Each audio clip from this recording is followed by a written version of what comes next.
আসসালামু আলাইকুম।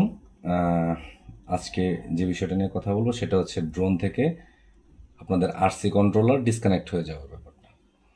তো এই ক্ষেত্রে আমরা প্রথমে ড্রোনটার সাথে আরসিটাকে কানেক্ট করে নেব। আমরা এখানে থ্রি ডটে ক্লিক করে নেব। থ্রি ডট থেকে এখানে আপনি বিভিন্নভাবে করতে পারেন কাজটি। আর সেক্ষেত্রে সব থেকে ভালো এবং আমার কাছে রিলায়েবল মনে হয়েছে ট্রান্সমিশন থেকে আমরা চ্যানেল মোডটাকে ম্যানুয়াল করে দিয়ে 2.4 GHz যদি আমরা করে দিই, তাহলে দেখবেন যে আর আপনার ড্রোন থেকে রিমোটটা ডিসকানেক্ট হচ্ছে না। এটা সবচেয়ে আরও অন্যান্য বিভিন্ন উপায় আছে, কিন্তু সেক্ষেত্রে আমার কাছে এটা সবচেয়ে রিলায়েবল মনে হয়েছে যে আপনার এলাকায় যদি নেটওয়ার্ক টাওয়ার বেশি থাকে কিংবা ধরেন ঘনবসতিপূর্ণ এলাকা, সেক্ষেত্রে 2.4 GHz আপনি যদি ড্রোনটা ফ্লাই করেন, তো আপনি ট্রান্সমিটার এবং রিসিভারের সাথে কানেকশনটা ভালো থাকবে।